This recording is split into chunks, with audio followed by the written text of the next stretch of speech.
There's a difference between two men who fail on the same night. It isn't the failure. It's what each one chooses to do after. But I only understood that when the fire went out. That night began like this. There was a fire in the middle of the courtyard. I stepped close to it. I put my hands over the flames and stood quiet among the guards and the servants, as if that fire were mine, as if that courtyard were mine, as if I had every right in the world to be there. I didn't. On the other side of those walls, a few yards from where I stood, he was being interrogated. The man I had sworn that same night I would die for. And I was sitting by the fire pretending I didn't know him. Before you understand why, you need to know who I am. My name is Simon. He called me Peter, the Rock. That night I was anything but a rock. That same night, a few miles away, Judas had done what he had done. Two men who followed him. Two men who failed. One night. I grew up on the lake. It's not a metaphor. The Sea of Galilee was literally the floor of my life. The water, the boat, the nets, the smell of fish that never quite leaves your hands no matter how hard you wash them. My father fished. My father's father fished. I went out fishing from the time I was a boy, because that's what there was to do, and because I liked it. Not in a poetic way. I liked it because it was simple. You cast, you pull. The lake gives, or it doesn't. I was never good with words, never was. I'm good with my hands, mending nets, rowing against the current, hoisting a sail in the wrong wind. The kind of thing you learn by doing, not by reading. Andrew, my brother, was the quieter one. He thought before he opened his mouth. We balanced each other out. I talked for both of us, and he thought for both of us. It was Andrew who brought me to him. He came in one day different, too quiet for Andrew, with something in his eyes that looked like weight and lightness at the same time. He just said, "I need you to come with me." I went because it was Andrew, not because I believed in anything yet. And then I saw Jesus for the first time. I don't have words for what I felt, because I'm a man of hands, not words. What I can tell you is that when he looked at me, before anything, before he opened his mouth, I felt I was being seen from the inside out. Not the fisherman, not Andrew's brother, me. He said, "You are Simon, son of Jonah. You will be called Peter, Rock." I almost laughed. An impulsive fisherman being called a rock. But the way he said it, with the calm of a man stating a fact already settled, shut my mouth on the spot. I went home that day not knowing what had changed, but I knew something had. The real calling happened at the water's edge. A normal morning, wet nets, sun still low. We had fished all night and caught nothing, the kind of night where the lake decides not to give and there's nothing you can do about it. He showed up on the shore. He asked to borrow my boat to speak to the crowd without being pressed in by it. I agreed. When he finished speaking, he turned to me and said, "Put out into the deep and let down your nets for a catch." I almost laughed. "Master," I said, "we worked all night and caught nothing." But something in his voice made me let down the net anyway. I let it down. The net came up so full the boat started to sink under the weight. I fell to my knees, right there in the boat. Among the fish still thrashing around me, I said, "Depart from me, Lord, for I am a sinful man." I don't know where that sentence came from. I didn't talk like that. I'm a fisherman. But it came out. He looked at me and said, "Do not be afraid. From now on, You will be catching men." And then he said 4 more words. "Come, follow me." I left the nets right there. I let them drop in the water. I jumped from the boat. I went. Andrew followed. There was no conversation. There was no list of conditions. My body decided before my head had a chance to weigh in. And this time, my head didn't object. That's how it was with Jesus. You didn't decide to follow him. You just went. The years that followed were the most bewildering of my life. I saw him heal people with a touch. I saw him feed 5,000 from what fit in a child's basket. I saw him call Lazarus by name into a tomb, and Lazarus came out walking. And one night, in a storm on the lake, I saw him walk on the water. I asked to come too. He said, "Come." It worked. For a few impossible steps, it worked. Until I looked at the waves, until I felt the wind, until I went under. He pulled me up by the arm, firm, like a man who already knew he was going to have to pull before I even asked, and said, "You of little faith, why did you doubt?" That was the pattern with me. I jumped without thinking. I sank when reality hit. I got pulled up. But there was one moment when I got it right. We were in Caesarea Philippi. We had stopped to rest when he asked, "Who do people say that I am?" Each one answered what he'd heard around. John the Baptist, Elijah, one of the prophets. Then he asked the second question, and that one wasn't loose. He said, "But who do you say that I am?" There was a silence in that group I had never felt before. The others looked at the ground. They hesitated. I didn't hesitate. The words came out before I had a chance to weigh them, the way words always came out of me. I said, "You are the Christ, the Son of the living God." And when I heard my own voice saying it, I knew it was true. He said, "Blessed are you, Simon. Flesh and blood has not revealed this to you, but my Father who is in heaven. You are Peter, and on this rock I will build my church." That day I felt like a rock. Months later in the courtyard of Caiaphas, I felt like dust. Between the rock and the dust, there was one night, the Last Supper. I call it the last because that's what it was. At the time, I didn't know. There was something different about that night from the first minute. The air was heavy. Jesus was quiet in a way that wasn't his usual quiet. Then he did something none of us expected. He got up from the table. He took a basin of water, a towel, and he started washing our feet, on his knees, the master washing a fisherman's feet. When he got to me, I shut down. I said, "No, this doesn't happen." It wasn't humility. It was my pride unable to process the picture. There was no logic in the world that put him on the floor and me on my feet. He said, "If I do not wash you, you have no share with me." So I went to the opposite extreme, the way I always did.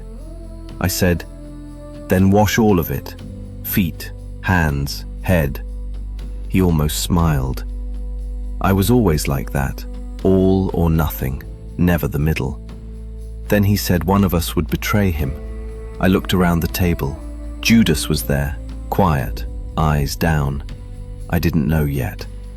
Then Jesus said he was going to a place where we couldn't follow him now. I leaned in. "Lord, why can I not follow you now? I will lay down my life for you." He looked at me with that look that saw past what I saw of myself. And he said, "Will you lay down your life for me? Truly, truly, I say to you, before the rooster crows, you will deny me 3 times. I heard it, and I said, "Even if all deny you, I never will." Every word was true. In that moment, completely true. That's what bothers me to this day. Not that I lied, that I really believed it. We went to Gethsemane after the supper. Jesus asked us to wait while he went ahead to pray. He took me, James, and John a little further than the others. He said, "My soul is very sorrowful, even to death. Stay here and watch with me." I had never seen him with that look on him. It wasn't fear, it was something deeper that I couldn't name. He asked one thing: stay awake. I fell asleep. 3 times. Each time he came back and I was sleeping. Each time he called me Simon, not Peter, Simon. When he called me Simon, the impulsive fisherman had come back. The rock was gone. The 3rd time there were torches coming up the valley, and Judas in front. I saw the man who'd walked with us for 3 years crossing the garden with soldiers behind him. I didn't think. I never think. I drew the sword and cut off the ear of Malchus, the servant of the high priest. Jesus turned to me right away. He said, "Put your sword back. All who take the sword will perish by the sword." Then he bent down and healed the ear of the man I had wounded. In the middle of his own arrest, he healed the man I cut. The soldiers tied him up and took him away, and I ran. Everyone ran, but I had promised louder than any of them. I ran, but not far. There's something in me that can't completely walk away. I followed the soldiers at a distance through the dark streets of Jerusalem. I got to the house of Caiaphas. John was there. He knew someone in the household and got me through the gate. It was an open courtyard, stone, with the pre-dawn sky of Jerusalem above. Cold. In the middle was a fire, the servants and the guards around it, waiting for whatever was going to happen on the other side of the walls, because on the other side of the walls, he was being tried. But I went to the fire. I held out my hands, the same hands that had drawn a sword an hour before, the same hands that had dropped the net on the beach, the same hands that had gone under in the lake and been pulled up. That was the moment a servant girl came over. A girl, 15, 16 years old. Not a soldier, not an official, a girl. She looked at me, frowned, and said, "You also were with that Jesus, the Galilean." It wasn't an accusation, it was a statement. I had sworn to die for him hours before. In front of armed soldiers, I would have drawn the sword again. In front of a governor, I would have defended him. But in front of a 15-year-old girl, in the cold of a courtyard, with my hands held out to a fire that wasn't mine, I couldn't. I opened my mouth, and what came out was, "I don't know what you're talking about." It came out smooth, natural, no hesitation. Inside, something broke. Silent, the kind of thing you only notice once it's already happened. I stood up. I moved closer to the doorway. I didn't leave. I could have left. The gate was right there, but I didn't. I stayed at the entrance, watching the torches move on the other side of the walls. Another servant saw me. He pointed. "This man was with Jesus of Nazareth." This time, I didn't just deny it. I swore. I said, "I do not know the man." The man who had washed my feet hours before. The man who pulled me up from under the lake. The man who had given me a name I hadn't earned the right to use yet. I went back to the fire. My hands were shaking, not from the cold. I spent an hour listening to the sounds of the trial on the other side of the wall and doing nothing. A group came over. One of them said, "Certainly you are one of them. Even your accent gives you away. You are from Galilee." My accent. I could lie with my words, not with my voice. I started to curse. I called down a curse on myself if I was lying. I used words I hadn't used since I was 17 at the harbor in Capernaum, and I said for the third time, "I do not know the man." The third time, exactly as he had said. The word was still in the air when the rooster crowed. One single crow. It cut through the silence of the courtyard like a knife, and what he had said at the supper came back. "Before the rooster crows, you will deny me 3 times." It was in that exact second that the doors opened. Jesus walked past, hands tied, and in the middle of all of it, he turned his face, and he looked at me. I don't know what was in that look. I don't have words for it, and I never will. I'm a fisherman, not a poet. What I can tell you is that in that look there was no accusation, there was no anger, there was compassion. In the middle of his own arrest, with his hands tied, with his face already marked from the first blows, the only feeling visible was compassion for the man who had just denied him 3 times. I couldn't bear it. I went out and wept. I wept bitterly. That's what the text says. That's the exact and right word. I didn't weep from the fear of being arrested. I wept because I had understood the difference between saying you would die for someone and dying for someone. And the distance between those 2 things was the most terrible thing I had ever discovered about myself. I came back when the courtyard was already empty. I don't know why I came back. It was already over. He had already been taken. But I came back. The fire had died. Not even an ember left, just cold ashes. Before, when the courtyard was full, the fire protected me. I hid in the middle of the crowd. Now there was none of that. No fire, no people, no cover. Just me and what I had done. I sat on the stone floor next to the ashes. The sky was starting to lighten in the east. And there, sitting on the ground, I thought about Judas. Not with judgment. I thought about him because I had just discovered that he and I were the same thing. He had handed Jesus over with a kiss. I had handed Jesus over with words. He had done it for money. I had done it out of fear. But at the root, it was the same betrayal. 2 men who had walked with him for 3 years. 2 men who failed on the same night. In that moment, sitting in the cold ashes, the difference between my story and his didn't exist yet. I knew one thing. I wanted to run.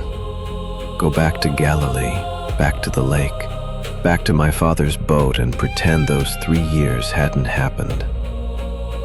And maybe I would have done it. Maybe I would have taken the road back to Capernaum that same dawn. But there was something holding me there. It wasn't courage. It wasn't faith. It was the look. That look of his when he passed through the courtyard. That look with compassion for the man who had just denied him. Not because it forced me to stay, because it gave me something I didn't deserve, and so I couldn't carry it away with me. I sat in the ashes until the sun came up. Sometime that morning, the news reached the courtyard. Judas had been seen leaving the city, alone, with a rope in his hand. Same night, same failure, different roads. Judas walked away from the ashes he himself had made. He took the rope. He took the weight. He took the end. He couldn't stand in front of what he had done. I stayed. I didn't stay because I was strong. I wasn't. I didn't stay because I had faith. That morning I had no faith left, only ashes. I stayed because his look wouldn't let me go. That look when he passed through the courtyard, that look with compassion for the man who had just denied him. Sitting there, with the sun rising slowly behind the rooftops of Jerusalem, I started to understand what that look had said. He didn't say, "I forgive you." He said, "I see you." And that was the harder thing, because I, until that night, had not seen myself. I thought I was the rock, the one who had confessed at Caesarea, the one who had walked on the water, the one who had drawn the sword in the garden, the one who had sworn to die. In those ashes, for the first time, I saw myself, not as rock, not as dust, as the man I am, the man who promises big, the man who sinks when the wind changes, the man who needs to be pulled up every single time, the man who, in front of a 15-year-old girl, says, "I do not know the man," with the same voice he had used to say, "I will never deny you." That was me, and it was exactly that man he had looked at with compassion. Not the rock I thought I was, this one here, the one sitting in the cold ashes now. That was when I understood the choice in front of me. I could get up, walk to the gate, be out of Jerusalem before noon, take the road north. In 3 days I would be in Capernaum. In 4 I would be on my father's boat. In 5, the beard would have started to cover what happened that night. And in a month, no one would be asking anymore. I would go back to being Simon, the fisherman, Andrew's brother, the one who talked too much and thought too little. I would go back to being who I was before him, before the name. Or I could stay in the ashes. Not in the sense of not getting up from the ground. At some point I'd have to get up. Stay in the sense of not running from what had happened, not pretending it had been another man, not going back to Galilee as if those 3 years had been some old fisherman's dream. Stay being Peter, even after failing as Peter. That was the knot I sat on the stone floor of the courtyard to untie. Because Simon, I knew how to be. Simon was easy. Simon was the life before. Simon was the net, the lake, the smell of fish on my hands. Peter, I didn't know how to be anymore. Peter was the name he had given me on a day I didn't understand. Peter was the thing I had tried to be and broken. But if I left, the name would leave with me. It would lie dead in the courtyard with the ashes. And for the first time, I understood something he had been trying to tell me through all those 3 years that I had never really heard. That the name was not a reward for being a rock. The name was what I would have to learn to be. That night I failed as Peter, not as Simon. Simon hadn't sworn anything. Simon hadn't walked with him. Simon hadn't confessed at Caesarea. It was Peter who failed, because it was Peter he had given the name to. And only Peter could choose what to do now. Getting up and running was Simon doing what Simon always did. Take the road, go back to the lake, disappear. Staying was Peter for the first time. Not out of strength, out of having nowhere else to hide. The sun was already over the courtyard when I stood up, my legs numb, the cold ashes behind me. I didn't know what I was going to do with my life from there. I didn't know if he was going to forgive me when I saw him again. I didn't know if I would even be able to look him in the face again. But I knew one thing. I wasn't going to be who Judas chose to be. Not because I'm better. We're the same thing. 2 men who failed on the same night. 2 men who had the same choice in front of their own ashes. He chose to put it out. I chose to stay. On the same night Judas handed him over with a kiss, I denied him with words. We were two men who failed the same way, but I am still here, and he is not.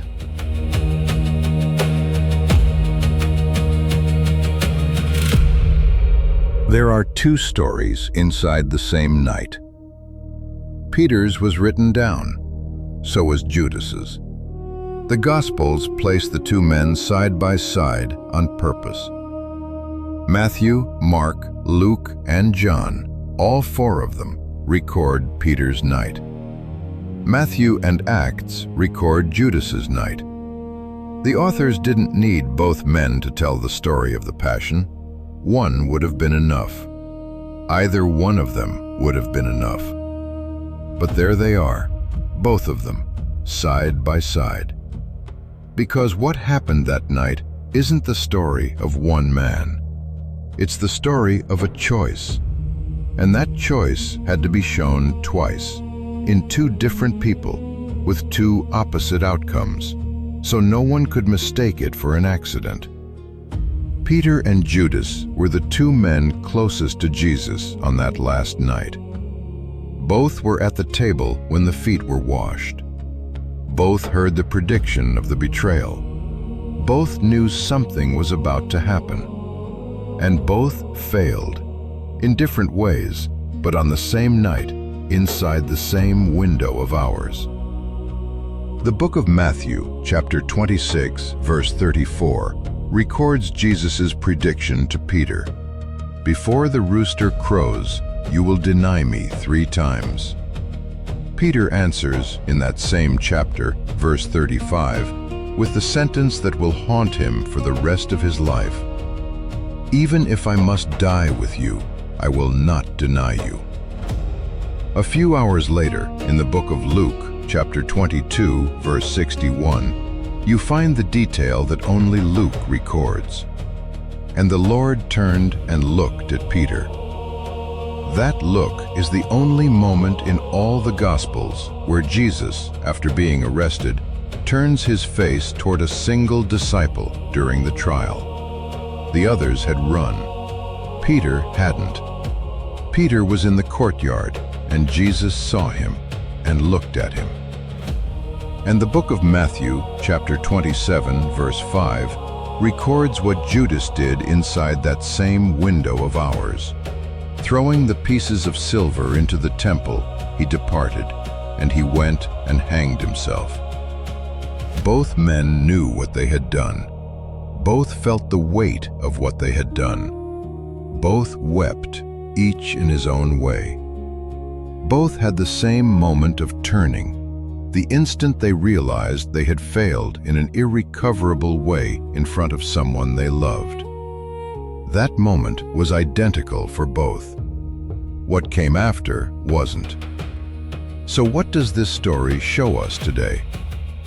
If Peter hadn't stayed that morning, if he had taken the road back to Galilee before the sun came up, before the news about Judas reached the city, before any of what was coming could catch up to him, the story that follows would have an entirely different shape. It wouldn't have been Peter running into the empty tomb on the 3rd day.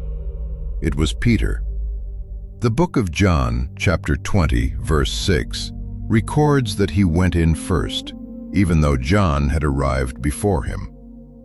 It wouldn't have been Peter receiving the specific restoration on a Galilean shore. It was Peter. The book of John, chapter 21, records the whole scene: the charcoal fire, the fish, and the 3 questions Jesus asked the man who had denied him 3 times. It wouldn't have been Peter preaching at Pentecost. It was Peter. The book of Acts, chapter 2, records the sermon, and 3,000 people were converted that day. Each of those things hung on a decision made by a man sitting in the ashes of a fire that had gone out, not yet knowing there would be a 3rd day, not yet knowing there would be a shore, not yet knowing there would be a Pentecost. Be a Pentecost. He didn't stay because he knew what was coming. There was no after yet. He stayed in the only after he could see. the empty courtyard, the sun rising, the cold ashes. That is the point that changes everything. Peter's restoration didn't begin on the shore. It began with the choice not to walk away. And here is something that 2,000 years of preaching have almost never said with the precision it deserves. Peter and Judas had exactly the same night. Both ate with Jesus. Both heard the prediction of the betrayal. Both knew, somewhere at that table, that they were being pointed to. Judas by direct accusation, Peter by the prophecy of the 3 denials. Both had followed Jesus for 3 years. Both had eaten the same bread. Both failed. Both felt the weight of what they had done before sunrise. The book of Matthew, chapter 26, verse 75, records that Peter went out and wept bitterly. The book of Matthew, chapter 27, verse 3, records that Judas, seeing that Jesus had been condemned, was seized with remorse. Both had remorse. The texts use different words, but in both there is the painful realization of what was done. Both wept. Both were the same up to that point. And it's from that point on that the roads divide. And the point is so specific, so small, so easy to miss, that 2,000 years have almost walked right past it. Judas left. Peter stayed. This is not metaphor, it's geography. Judas walked out of Jerusalem before noon, carrying a rope. Peter remained in the city. When the women brought the news of the empty tomb on the 3rd day, Peter was there to receive the news. He hadn't gone back to the lake. He hadn't taken the road north. He had stayed. This is the connection few have seen this way. The difference between the 2 men closest to Jesus that night wasn't the size of the failure. It was the distance each one put between himself and the place where the failure happened. Judas took the failure to a field outside the city. Peter left the failure where it had fallen and stayed in the same place. One walked away from the ashes he himself had made. The other sat down beside them and waited, without knowing what he was waiting for, with no guarantee that anything would happen, no promise of forgiveness, no appearance, no voice from heaven. He just waited. And it was because he was there, in that exact place, that he was on the road when the news of the 3rd day arrived. And this matters for anyone who has ever failed exactly where they were most certain they would not. The person who promised loud and broke on the spot. The person who discovered they were smaller than their own image. The person who said with absolute conviction that they would die for someone, that they would never abandon, never betray, never give in, and found out in the moment that mattered that conviction is not courage. Peter discovered this in front of a servant girl, not in front of soldiers, not in front of Rome, in front of an ordinary woman asking an ordinary courtyard in an ordinary courtyard at a moment when he had already drawn a sword hours before and was ready to use it. The courage he had didn't fit that scene. That is the specific kind of failure this story brings into the light. Not the planned failure, not the calculated betrayal like Judas's. The failure that catches the person himself off guard. The man who discovers he is capable of something he had sworn he would never do. For anyone who carries that kind of discovery, the discovery of knowing yourself less than you thought, of being more fragile than you admitted, of having promised things you couldn't keep and finding it out at the worst possible hour. Peter is the evidence that this discovery is not the end. It is, in fact, the beginning of a kind of man who didn't exist before. The man who promised big and delivered is only a confident man. The man who promised big, broke, stayed, and was found is a man who can lift others, because he knows in his own flesh what it is to fall. And he knows there is a difference between falling and walking away. That difference is what separates two disciples on the same night. And that difference is what decides what happens to anyone after a failure they didn't imagine themselves capable of. It is not the size of what fell that defines what comes next. It is what you do with the place where you fell. Peter stayed in the ashes. No heroism, no virtue, without knowing what was coming. He stayed because the look Jesus had cast on him in the courtyard would not let him walk away carrying what he had just received, something he didn't deserve and therefore couldn't take far. This is the detail that 2,000 years have almost never said this way. The look Jesus gave him in the courtyard didn't say forgiveness. It said something else. I see you. Peter was seen before he was forgiven. And it was that order that changed everything. The forgiveness came later, on the shore, by the third fire. But the thing that held Peter in the ashes that morning was not the promise of forgiveness. It was being seen. It was a man who had just lied 3 times about who he was, being looked at by another man who knew exactly who he was, and who looked at him with compassion, not accusation. To be seen that way by someone who knows everything is the hardest thing to carry far. That is why Peter stayed. And it was because he stayed that he was there when the third day came. He was there when Jesus appeared. He was there when the fire on the shore was lit. He was there when the name he had tried to abandon was given back to him whole. Peter, the Rock. A name he only earned the right to use after he was the man who failed and stayed. And Peter failed on the same night Judas betrayed Jesus.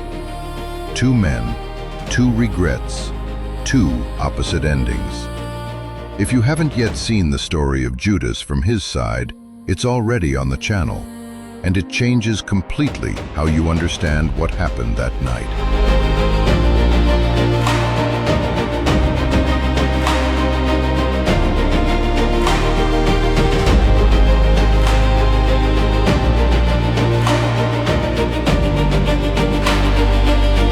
Judas failed and destroyed himself.